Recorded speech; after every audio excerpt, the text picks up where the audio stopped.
जय श्री कृष्णा भक्तों, आज हम भगवान विष्णु की श्री राम अवतार की कथा का संक्षिप्त में वर्णन कर रहे हैं। इस कथा को श्रवण करने से भगवान श्री रामचंद्र जी की कृपा से परिवार में सुख शांति रहती है और भक्ति प्राप्त होती है। भक्तों, श्री सूत जी महाराज कहते हैं कि ऋषिवरों, महाराज दशरथ जो हैं अज के पुत्र थे। महाराज दशरथ की कोई संतान नहीं थी।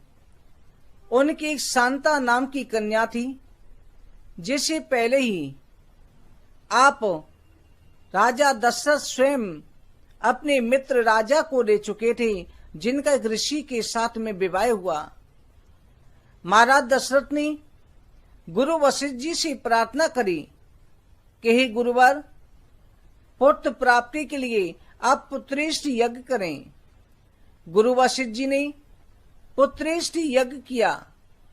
उस पुत्रेष्ठ यज्ञ में जब पूर्णाहुति दी गई, उसी समय पर यज्ञ कुंड से अग्निदेव खीर का पात्र लेकर के प्रकट हुए।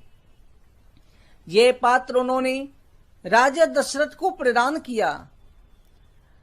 कहा कि हे राजन, इस खीर को ले जाकर के अपनी रानियों को खिला दो, उनको गर्भ धारण हो जाएगा। राजा ने जाकर के खीर के पात्र में से कौशल्या कैकेयी दोनों को आधी आधी खीर दे दी। उन दोनों ने थोड़ी थोड़ी खीर भी सुमित्रा को दी। इस तरह से चैत्र के महीने में शुक्ल पक्ष नवमी के दिन माता कौशल्या के गर्भ से भगवान विष्णु श्री राम के रूप में अवतरित हुए। कैकेयी के भरत हुए। सुमित्रा को दोनों रानियों ने खीर प्रदान करी थी, इसलिए भरत शत्रुघ्न सुमित्रा के उत्पन्न हुए। भगवान श्री रामचंद्र जी साक्षात विष्णु अवतार थे। लक्ष्मण जी जो है शेष नाग के अवतार थे। इस तरह से चक्र गदा के अंश से माणिक कंठ वाले सुमित्रा के गर्भ से भरत शत्रुघ्न भगवान के सुदर्शन चक्र और भगवान की गदा ने अवतार लिया। चैत्र शुक्ल पक्ष नवमी को अयोध्यापुरी में बहुत बड़ा उत्सव मनाया गया। भगवान श्री राम के अवतार के बाद में संपूर्ण अयोध्यापुरी में राज लक्ष्मी में स्वयं माता लक्ष्मी का आगमन हो गया। रिद्धि सिद्धियों का वास हो गया। महाराज दशरथ जो बड़े प्रसन्न हुए। महाराज दशरथ ने बहुत बड़े उत्सव का आयोजन किया। माता कौशल्या की गोद में श्री रामचंद्र जी अनेक प्रकार की बाल लीलाएं करने लगी। राम जी को गोद में लेकर के चंद्रमा को दिखाते हुए माता कौशल्या उनको खाना खिलाती। भगवान श्री रामचंद्र जी चांद को लेने की जिद करने लग जाते, रोने लगते। कई बार मनाया जाता। इधर जो है सुमंत्र ने एक आईना लाकर के सामने रखा, जिसमें चांद का प्रतिबिंब था।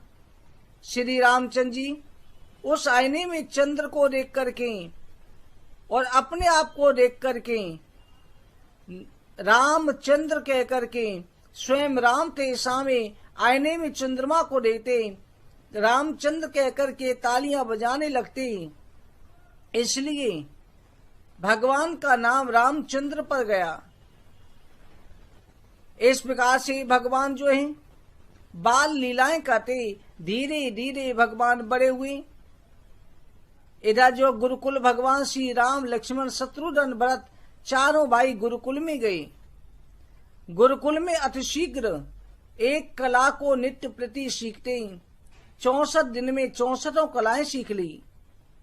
वेद वेदांग धर्म सूत्र योग रहस्य स्वयं भगवान स्वयं जानते थे, पर संसार को ज्ञान देने के लिए भगवान ने सब कुछ सीखी। इधर जो है भगवान श्री रामचंद्र जी जैसे ही बाल अवस्था को प्राप्त हो गए थे, युवावस्था में प्रवेश करने वाले थे। इधर विश्वामित्र जी अपनी यज्ञ की रक्षा के लिए राम लक्ष्मण को लेने के लिए आ गए। राम लक्ष्मण को जो है दशरथ जी से मांग करके ले गए। भगवान श्री रामचंद्र जी ने सुबाहु का वध किया, तारका नाम की राक्षसी का उद्धार किया और मारीच को पराजित करके भगा दिया, क्योंकि भगवान श्री रामचंद्र जी जानते थे कि आगे चल के मेरी लीला में सहयोग करेगा, इसलिए बिना फन का बाण मार करके मारीच को 100 योजन दूर लंका में फेंक दिया। आगे चल के विश्वामित्र जी राम लक्ष्मण को लेकर के जनकपुरी पहुंचे। रास्ते में जो है अहिल्या का उद्धार किया।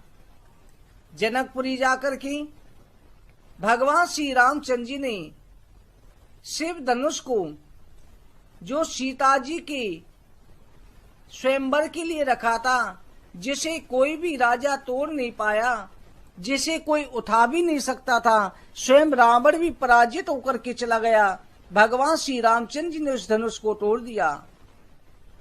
उसके बाद सीता जी के साथ में भगवान श्री रामचंद्र जी का विवाह उत्सव हो गया। चारों भाइयों का विवाह वहीं पर हुआ। चारों भाई विवाह के बाद में अयोध्यापुरी में आ गए। इधर जो है महाराज दशरथ श्री रामचंद्र जी को अयोध्या का राजा बनाना चाहते थे। सभी देवताओं को बड़ी चिंता हुई, अगर भगवान श्री राम राजा बन गए तो उनके अवतार का प्रयोजन क्या रहेगा। सभी देवताओं ने ब्रह्मा जी से प्रार्थना करी। ब्रह्मा जी ने सरस्वती जी को कैकेयी की बुद्धि भ्रमित करने के लिए बैठा दिया और मंत्रा को भ्रमित करा, जिससे कैकेयी रुष्ट होकर के कोक भवन में लेट गई। और दशरथ जी के मांगने पर दशरथ जी ने जब मनाया तो कैकेयी ने उनसे 2 वरदान मांगे। एक वरदान में राम जी का 14 वर्ष के लिए वनवास, दूसरे में भरत को राज्य मांगा। दशरथ जी ने उसी समय पर ये वचन सुनते ही मूर्छित होकर के गिर पड़े। भगवान श्री रामचंद्र जी, लक्ष्मण और सीता जी जो है वन के लिए निकल दिए। इधर दशरथ जी प्राण त्याग रहे थे।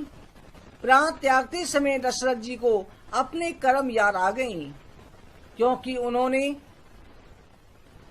पहले समय पर श्रवण कुमार का अनजाने में वध किया था, क्योंकि राजा दशरथ शब्दवेदी बाण चलाते थे। एक बार प्रजा की फसलों की रक्षा के लिए, क्योंकि जंगली हाथी और जानवरों ने आकर के फसल नष्ट कर रखी थी, इसलिए दशरथ जी जो है धनुष बाण लेकर के वहां पहरा देने लगे। एक जलाशय के किनारे बैठे हुए थे। उसी समय पर श्रवण कुमार अपने प्यासे माता पिता के लिए कमंडल में जल लेने के लिए आया। जैसे ही जल ले रहा था, जल की आवाज सुन करके महाराज दशरथ शब्द भेदी बाण चलाते थे, उन्होंने बाण छोड़ा जो श्रवण कुमार को लगा और श्रवण कुमार तड़पने लगा। दशरथ जी चौंक गए, दौड़ करके श्रवण कुमार के पास गई।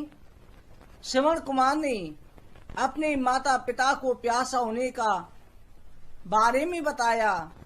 दशरथ जी जल लेकर के गई। श्रवण कुमार के माता पिता को जब जैसे ही पता चला, क्योंकि दशरथ जल पिलाने का अनुरोध कर रहे थे, जब दशरथ के द्वारा पता चला, दुर्घटना की कहानी सुनी, उसी समय श्राप दे दिया कि जैसे पुत्र के वियोग में हम प्राण त्याग रहे हैं, वैसे तुम भी त्यागोगे। आज दशरथ जी ने राम जी के वियोग में प्राण त्याग दिए। इधर भरत को जैसे ही पता चला, भरत ननिहाल में था, भरत ने राज्य नहीं किया। भरत राम जी को मनाने के लिए वन में पहुंचा, परंतु राम जी आए नहीं। चरण पादुका सिंहासन पर रख कर के भरत अयोध्यापुरी की सेवा करने लगा। भगवान श्री रामचंद्र जी की चरण पादुका ही राज्य करने लगी। इधर भगवान श्री रामचंद्र जी चित्रकूट पहुंचे।